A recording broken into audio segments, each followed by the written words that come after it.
नमस्कार, मैं अल्ताफ और आप देख रहे हैं द कंटाप। नागालैंड के ओटिंग में सेना की फायरिंग में 14 लोगों के मारे जाने के मामले में केंद्र सरकार ने एसआईटी जांच के आदेश दिए हैं।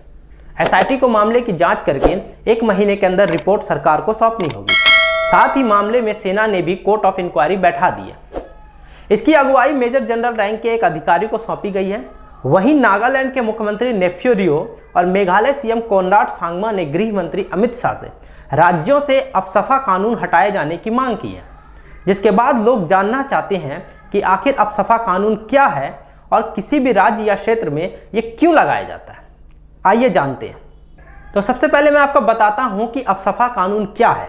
अफसफा यानी arm force special power act की ज़रूरत उपद्रवग्रस्त पूर्वोत्तरों में सेना को कार्रवाई में मदद के लिए 11 सितंबर 1958 को पारित किया गया था।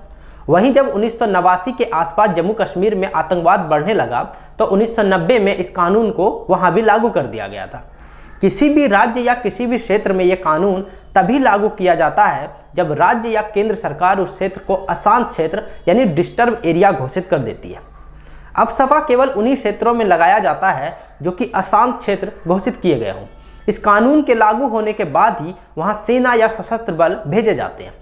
कानून के लगते ही सेना या सशस्त्र बल को किसी भी संदिग्ध व्यक्ति के खिलाफ कार्रवाई करने का अधिकार आ जाता है।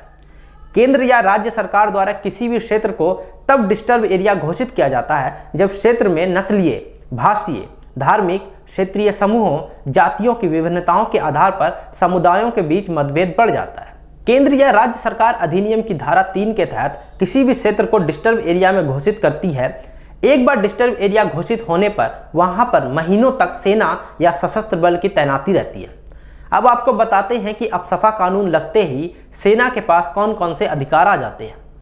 तो सबसे पहले सेना किसी भी संदिग्ध व्यक्ति को बिना किसी वारंट के गिरफ्तार कर सकती है। सशस्त्र बल बिना किसी वारंट के किसी भी घर की तलाशी ले सकती है और इसके लिए ज़रूरी बल का इस्तेमाल भी किया जाता है। यदि कोई व्यक्ति अशांति फैलाता है, बार बार कानून तोड़ता है, तो उसे मृत्यु तक की दंड दिया जा सकता है। यदि सशस्त्र बलों को अंदेशा हो कि विद्रोही या उपद्रवी किसी घर या बिल्डिंग में छुपे हुए हैं जहां से हथियार बंद हमले का अंदेशा हो, तो उस आश्रय स्थल या ढांचे को तबाह भी किया जा सकता है। वाहन को रोककर उसकी तलाशी ली जा सकती है। सशस्त्र बलों द्वारा गलत कार्रवाई करने की दशा में भी उनके ऊपर कानूनी कार्रवाई नहीं की जाती है। कई बार सुरक्षा बलों पर इस एक्ट का दुरुपयोग करने का आरोप लग चुका है।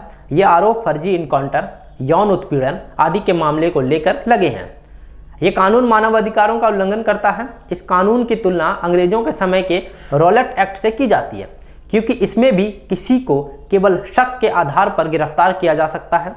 यही कारण है कि इस कानून को हटाने की मांग तमाम एनजीओ और सामाजिक कार्यकर्ता करते रहते हैं।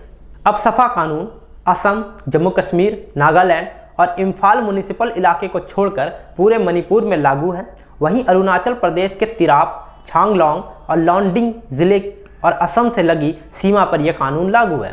इसके अलावा मेघालय में भी असम से लगती सीमा पर यह कानून लागू है। तो खैर, ये थे अफसफा यानी arm force special power act से जुड़ी जानकारी जो आपके पास होनी चाहिए। तो आप भी बताइएगा कि क्या arm force special power act लोगों के हित में है या सेना उसका गलत इस्तेमाल कर रही है। तो खैर, मुझे दीजिए इजाज़त। बाकी देश दुनिया के तमाम खबरों के लिए बने रहे मेरे साथ और देखते रहें द कंटाप। धन्यवाद।